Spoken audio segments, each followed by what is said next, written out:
Bonjour à tous et bienvenue dans le 3e épisode du Podcall, toujours en compagnie des mêmes. Cette fois-ci, je me tromperai pas. Salut Alex. Salut.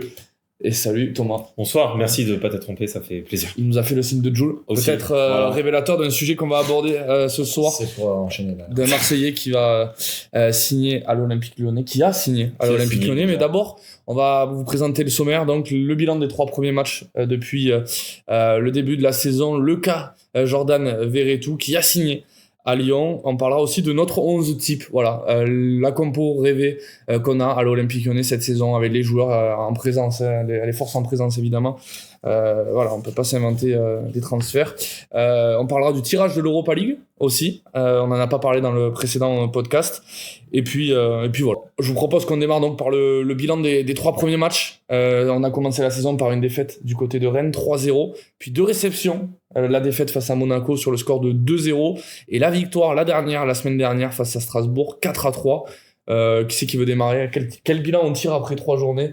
On est passé peut-être de l'inquiétude des prémices de quelque chose de correct. Correct, oui, non, tu prends quand même 3 buts sur Strasbourg qui est un adversaire pour le maintien. Donc c'est quand même mieux de repartir avec une victoire. Après, moi, j'ai quand même beaucoup d'incertitudes, notamment en défense, au milieu de terrain. Là, j'espère que l'arrivée de Jordan Verretou va combler quelques lacunes.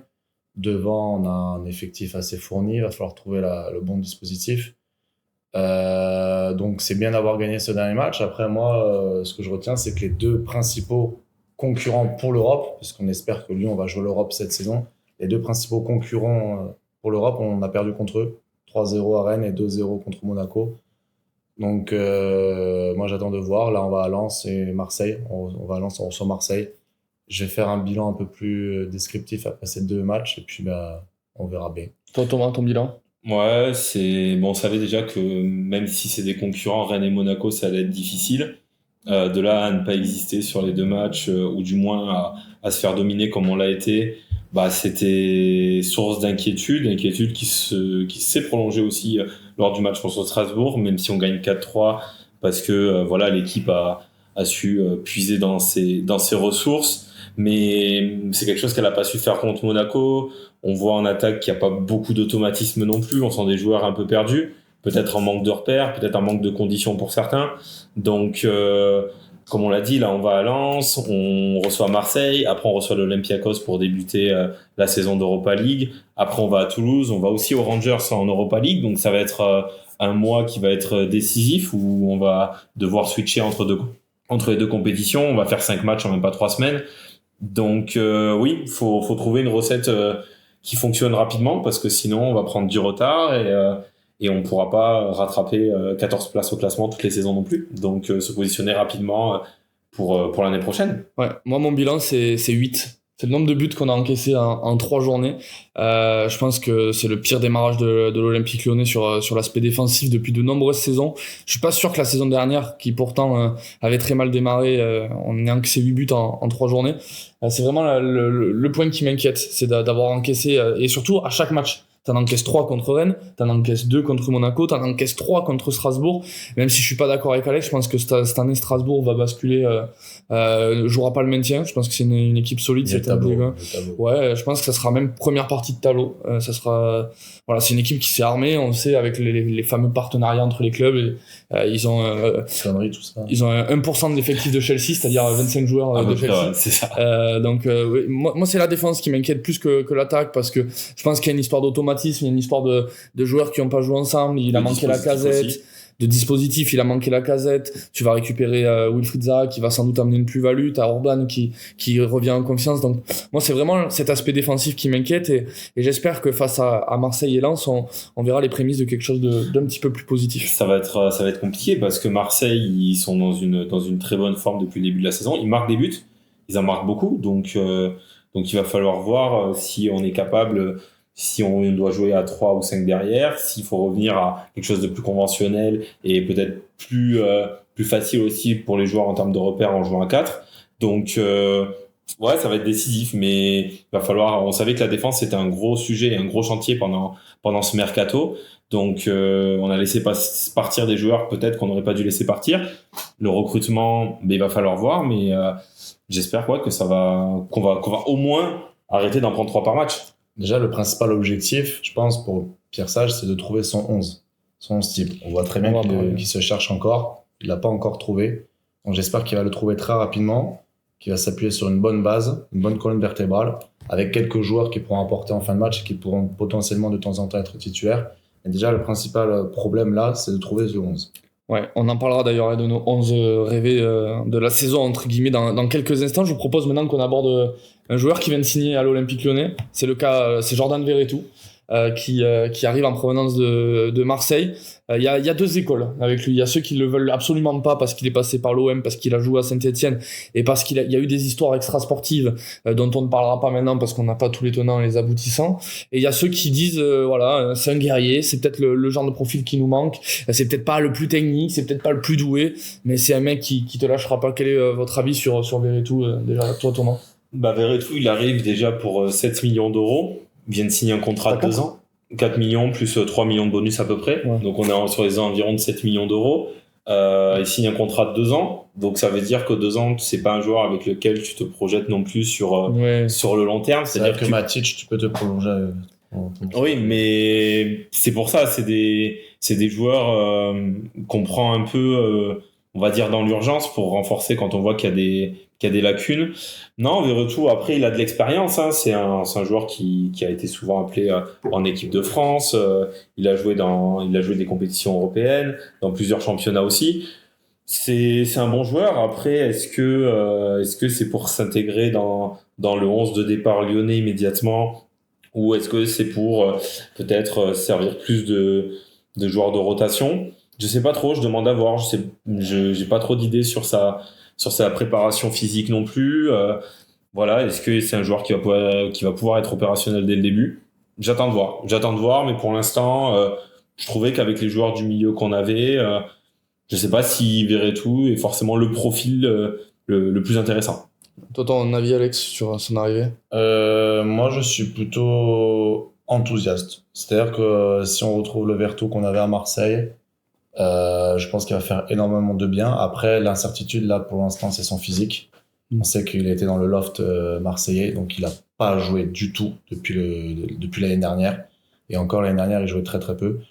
Non, moi, le côté extra-sportif... Il a joué la saison dernière, quand même. Oui, mais beaucoup moins sur la fin. Après, moi, comme je dis, le côté extra-sportif, là, ça me regarde pas. Marseille. Non, mais je te parle... Quand je parlais d'extra-sportif, je parlais pas de ça. Non, mais là, quand tu me dis il a joué à Marseille, à Saint-Etienne, moi, je vais à Intermarché, je vais à Carrefour, j'en fais pas tout un drame. Oui, par contre, il a quand même joué à Saint-Etienne, et ça, il a intérêt à vite de nous le faire oublier. Oui. Voilà. Marseille passe encore. Coupé a joué à Saint-Etienne, Gomis a joué à Saint-Etienne. Mais ils nous l'ont fait oublier. Et ben voilà. À lui de le faire. Moi, le prochain match, c'est Marseille. Lyon-Marseille. J'espère qu'il va être... Bon, il sera pas titulaire, je pense pas. J'espère que s'il est dans le groupe, son nom ne va pas être sifflé, qu'il ait un accueil un minimum. Je pense que l'accueil sera quand même un peu délicat quand t'es passé par Saint-Etienne et Marseille, que t'arrives à Lyon. Ah, à Lyon. Et oui. Ah oui. À Lyon en plus. Parce que c'est à Lyon, ouais. Donc j'espère qu'il va pas avoir un accueil digne de ce nom. Je sais pas. Et pour revenir à, voilà, si physiquement il revient en forme, je pense qu'il a toutes ses chances pour avoir une place dans le 11. Moi, ce qui me plaît avec ce joueur, c'est que c'est le genre de mec qui a la grinta. C'est pas le plus beau à avoir joué, c'est pas le plus technique, c'est pas celui qui va te faire des folies avec le ballon, mais c'est un mec qui se bat de la première à la dernière minute. Et puis quand tu regardes la vie des Marseillais, tu vois, souvent quand t'avais un joueur part à Lyon, les mecs ils te foutent Valbuena en tribune, ils le pendent à une corde. Là, ils étaient tous quasiment unanimes. Je lisais les commentaires aujourd'hui. C'est un mec qui n'a jamais triché. C'est un mec que les Marseillais comprennent pas pourquoi il a été foutu à la porte plus qu'un Kondogbia par exemple. Ouais. Et moi je suis assez serein sur son arrivée. Je vois pas ce qu'il peut apporter de moins bien qu'un Tolisso par exemple au milieu. Pour moi il a un peu le même profil. Ouais. C'est pas un pur 6 mais c'est pas non plus un 10 quoi. C'est un vrai 8 quoi.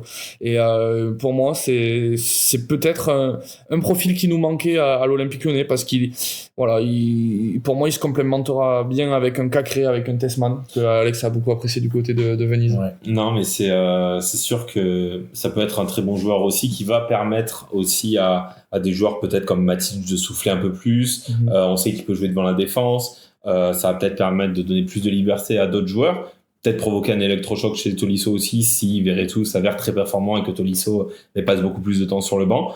Donc, à voir. C'est une bonne pioche, mais voilà, il faudra voir sur les premiers matchs comment il est intégré dans l'effectif, dans l'équipe et ce qu'il peut réellement apporter. Je vous propose qu'on passe à notre 11 type chacun. Voilà, on a pris les joueurs de l'effectif lyonnais, on a dessiné une compo, on s'est autorisé le fait de mettre des joueurs qui n'ont pas encore vraiment porté le maillot de Lyon en titulaire. Voilà, il y a des mecs comme Tessman, Verretou, Omari, qui n'ont pas encore porté, j'ai failli la faire, porter le maillot, mais toi t'es au four et au moulin, donc t'en loupes pas une.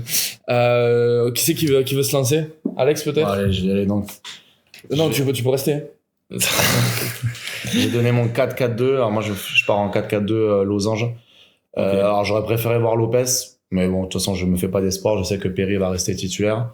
La défense de droite à gauche, Mata m'a beaucoup plu. Même si j'aimerais beaucoup revoir le petit Koumbendi.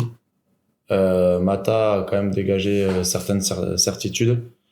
À gauche, j'ai mis Abner parce que c'est une des rares satisfactions du début de saison. Donc on met pas Tagliafico. Bah, c'est pas. Tagliafico, c'est pareil, c'est comme Vertu, il faut qu'il revienne à 100%. Oui. C'est pareil, il est dans le loft, je sais pas où il est là, il doit être à Punta Cana ou à Buenos Aires. Là. Oui, il est dans le loft.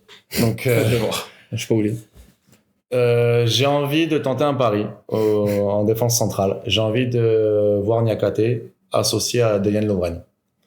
J'ai énormément de mal avec Kai Tachar.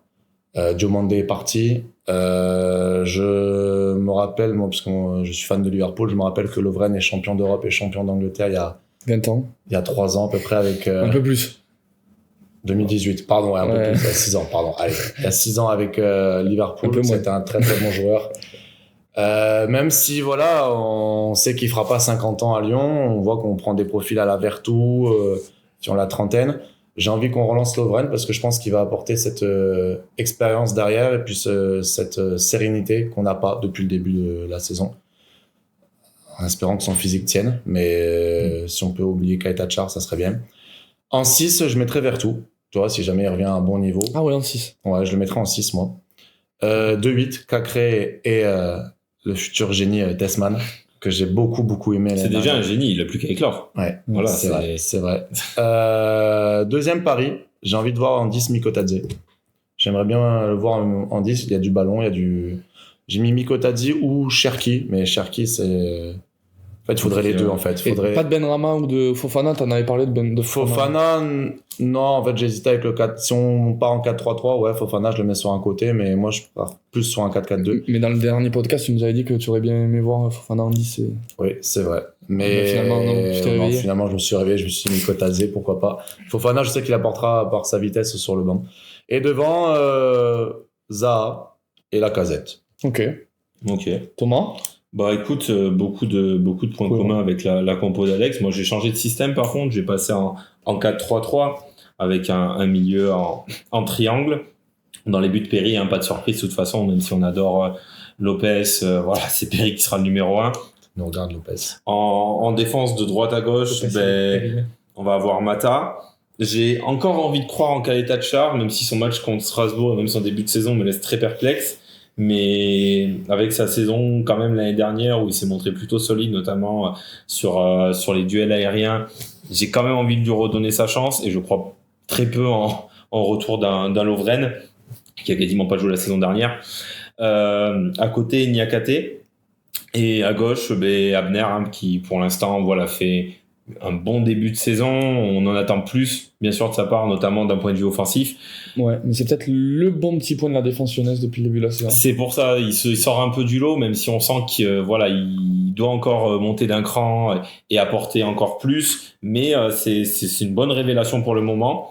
Au milieu, moi, je laisserai Matic en 6 devant la défense. Mais vraiment devant la défense, Matic sans qu'il s'amuse à aller dans la surface de réparation adverse à chaque contre-attaque, parce que pour moi, je l'ai mis derrière les cages. C'est son poste. Il est là pour récupérer des ballons, pour organiser le jeu. C'est un joueur lent, mais qui a aussi du physique. Donc c'est un poste qui lui convient bien. Et après, en double 8, Tessman Cacré, qui pour moi, vont un peu se relayer, que ce soit en attaque ou en défense, et qui peuvent apporter des deux côtés du terrain.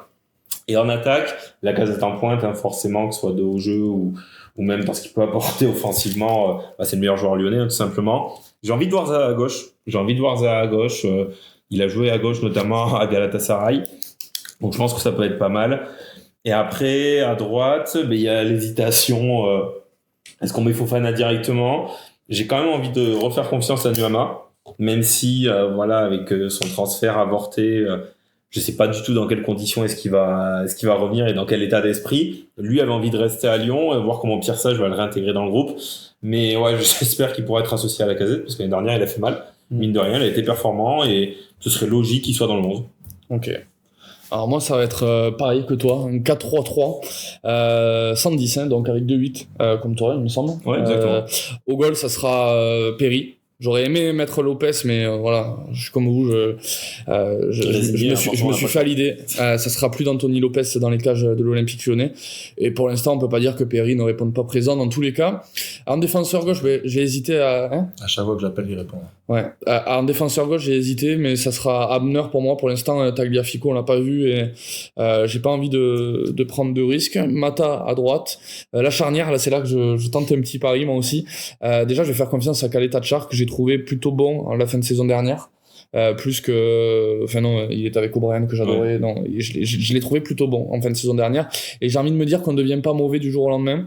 Je l'associerai à Corentin Tolisso, qui pour moi est vieillissant. Il a un profil de bon joueur de ballon, mais qui en vieillissant perd un peu de sa fougue et de sa vitesse. Donc je le verrai bien derrière. Ça permettrait d'avoir un bon joueur à la relance aussi. Il est déjà rentré en tant que défenseur. Il a déjà joué sur plusieurs matchs. Oui. Et de base, Tolisso est latéral. Il a commencé sa carrière en étant que latéral. Donc il connaît la défense. Et donc pourquoi pas. Juste coupe 30 ans, ça prouve à quel point on est vraiment pas sur un derrière. C'est qu'on a donné 3 charnières complètement différentes. Donc Pierre Sage doit s'amuser aussi. Ouais. Et j'ai failli mettre à la base, j'avais mis Omari. Mais j'ai finalement décidé de l'enlever pour Tolisso. Au milieu de terrain, en pointe basse, je mets Matic. Pour moi, il est indétrônable. Il va revenir, je l'espère, au niveau qu'il a eu la saison dernière. Il était juste indispensable la saison dernière. Mais de 8, ce sera Tessman. Et j'ai un doute entre Cacré et Verretou. J'aime bien le profil de Cacré quand on a un milieu plutôt lourd. Maintenant, Tessman, pour moi, c'est quand même un joueur assez vif. Voilà, donc peut-être on pourra peut-être associer Verretou et Tessman. Et sur les côtés, j'hésite entre Benrahma et Zaha. J'ai plutôt tranché pour Benrahma qui connaît la maison. De l'autre côté, je mets Noama, et dans un point de l'attaque bien sûr le général Lacazette. J'ai hésité avec Zaha pour le côté gauche et Fofana à droite pour remplacer Noama, mais pour moi Fofana pour l'instant il est encore dans son rôle d'impact player, comme on dit des fois, de rentrer, de faire la différence, ce qu'il a très bien fait depuis le début de la saison. Ce qui pourra peut-être être le rôle de Zaha aussi, après qu'un Benrahma travaille pas mal aussi. On sait qu'il aime bien travailler, jouer en dribble, donc à voir si ce sera plus utile en début de match et après faire rentrer un Zaha face à une défense fatiguée, ou alors est-ce que Benrahma aura un peu le même profil que Cherki, à rentrer, à apporter par ses dribbles, la percussion dans les derniers instants du match. Faudra voir, mais ouais, 3-11 différents, donc sachant qu'on a globalement à peu près les mêmes joueurs aussi, ça doit être un joli casse-tête pour Pierre Sage, hein, qui doit s'amuser, mais ça montre que même nous qui suivons Lyon, c'est pas trop par quel bout ouais, c'est ça, comment prendre cette équipe, comment la faire jouer. Donc il va falloir retrouver rapidement, hein. Mine de rien, c'est pas à nous de le faire, mais il va falloir retrouver rapidement. Quand je vois les 11, en fait, je me rends compte que le mercato est quand même intéressant parce que tu vois, l'arrivée de Tessman, je pense que ça va permettre à Cacré, Verretou, l'arrivée de Tessman et Verretou, par exemple, ça va permettre à Cacré, Tolisso, Matic d'être plus performants. C'est-à-dire que si tirer vers l'eau. Voilà, tirer vers l'eau, parce que si t'es mauvais, tu sais que t'auras pas ta place. Comme ça, avec Mikotadze ou Fofana qui fait un bon début. Donc, on a quand même, globalement, allez, on va dire entre 15, 16, 17, 18 joueurs plutôt intéressants qui peuvent potentiellement être titulaires. Donc ça, c'est une bonne chose. C'est une bonne chose d'avoir un groupe assez élargi. Je vous propose qu'on passe au tirage de l'Europa League. Alors tout le monde les a vus, hein, mais l'Olympique Lyonnais affrontera Francfort, les Glasgow Rangers, l'Olympiakos, Fenerbahçe, Ludogorets, Karabag, Beşiktaş et Hoffenheim. C'est pas dans l'ordre. Déjà, à votre avis, est-ce que c'est une poule très relevée? Alors on rappelle que c'est une poule unique, mais qu'on joue que certaines équipes. On peut considérer que les équipes que j'ai citées, c'est la poule de l'Olympique Lyonnais. Déjà, c'est un exploit qu'on y soit en Europa League cette saison. C'est fabuleux. Complètement, c'est même inespéré. Personne ne l'avait vu venir. Alors celui-là, vraiment, c'est la belle surprise. Un groupe, je trouve qu'on s'en sort bien au vu des équipes qu'il y avait. Je trouve qu'on s'en sort bien. Alors, ça va être relevé quand même, bien évidemment, parce que voilà, de toute façon, Europa League, forcément qu'il va y avoir du niveau. Mais quand on voit les équipes qu'il y avait dans les autres chapeaux et les équipes qu'on aurait pu affronter, ça va être compliqué. On commence par l'Olympiakos et les Rangers, à cheval en plus avec les matchs entre Lens et Marseille. Donc ça va être des matchs compliqués pour commencer la saison avec une équipe lyonnaise qui en plus n'est pas encore rodée et n'a pas encore ses automatismes. Donc il va falloir ramener des points rapidement parce que sinon l'aventure va s'arrêter très vite. Bon, Alex, je le trouve dur le groupe. Ouais, je suis complètement d'accord avec toi. Tu sais où on va ou pas? On reçoit l'Olympiakos, on va aux Rangers. On reçoit Beşiktaş, il me semble. On va au Offenheim. Ouais, on fait un sur deux, quoi. Donc je crois qu'on fait un sur deux dans ces ouais, donc en fait, si tu regardes bien, on va à Ludogorets et Karabakh, je crois. Ouais, il me semble. Je suis désolé, je suis pas vraiment d'accord avec toi. Je pense qu'honnêtement, on est en capacité de finir dans les derniers de ce groupe. Francfort, c'est une équipe qui a montré... C'est hyper homogène quand même. C'est très très homogène, mais ça veut dire qu'on est en capacité de battre tout le monde. Là, je suis d'accord. Mais on est aussi en capacité. Olympiakos, c'est un club qui est quand même très régulier. Même si c'est le championnat de Grèce, c'est très très régulier. Fenerbahçe, tu m'as dit qu'on y allait, c'est ça? Il me semble qu'on y va faire un match. Fenerbahçe, c'est pas à Stafford, là-bas. Hein, donc ça va être, on va être reçu. À Ludogorets, que je sais qu'ils ont posé certains problèmes à des grands clubs européens en Ligue des Champions, bon, même si... Oui, mais dans ce cas-là, on a posé des problèmes à City aussi. Oui. Donc à un moment donné... D'accord. Mais Beşiktaş, Offenheim, on va à Offenheim, c'est pareil, c'est un club qui est très régulier en Allemagne depuis des années.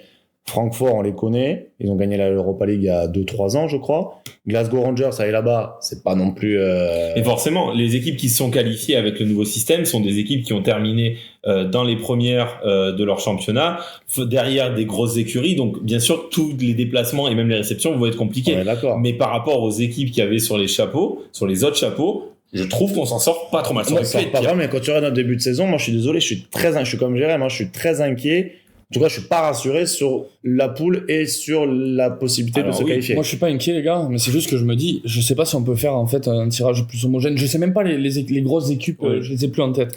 Mais quand je vois Francfort, Glasgow Rangers, Olympiakos, Fenerbahçe, Beşiktaş et Offenheim, je suis incapable de te dire aujourd'hui si l'Olympique Lyonnais est supérieur ou inférieur à ces équipes. Peut-être inférieur à certaines, comme Fenerbahçe ou Francfort, mais voilà, moi, je suis incapable de te dire aujourd'hui à quelle place va finir Lyon. C'est ce qui m'excite aussi un petit peu. Je me dis, on va avoir une campagne européenne qui nous tient en haleine, parce que tu peux pas savoir si Lyon va jouer les hauts de tableau, le bas de tableau, et c'est toute la merveille du sport aussi, c'est de pas savoir où on sera. Sachant que je crois que selon les prédictions, si tu veux finir dans le top 8 et être sûr d'être qualifié sans passer par les playoffs, il faut à peu près autour de 15 points sur 24. Donc ça fait donc il faut gagner au moins 5 matchs. Ça fait 4 victoires, 3 nuls. Quasiment. Donc sortir 4 victoires, quand tu regardes, c'est vrai que c'est pas évident. Ouais. Honnêtement, t'en as 2 ou 3 qui peuvent se jouer, mais après c'est sûr que les autres ça va être compliqué. Donc il va falloir assurer à la maison déjà dans un premier temps. Surtout comme tu dis, je pense que Glasgow Rangers, ils ont pas des matchs très très durs tous les week-ends.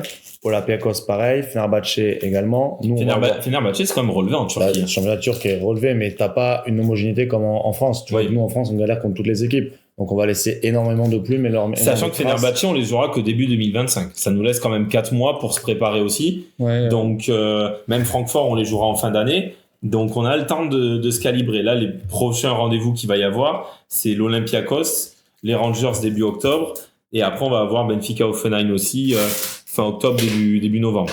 C'est sur ces beaux mots qu'on va se quitter pour cet épisode 3. Merci Thomas d'avoir été là dans le podcast. C'est l'épisode 3 de ce podcast qu'on a créé tous les trois, et merci Alex. Avec plaisir. Et puis à très vite. N'hésitez pas à nous suivre aussi d'ailleurs sur TikTok, on poste pas mal de courts extraits de nos épisodes, et pas que d'ailleurs.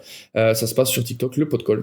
Et donnez votre 11 aussi, si vous n'êtes pas d'accord avec nous, n'hésitez pas. Et on rappelle qu'on fait gagner ce maillot dans les commentaires. Toujours. On le tirera, je pense, après le 5e épisode. Toujours. Merci à tous et passez une belle soirée. Bon week-end, et puis à la semaine prochaine. Salut.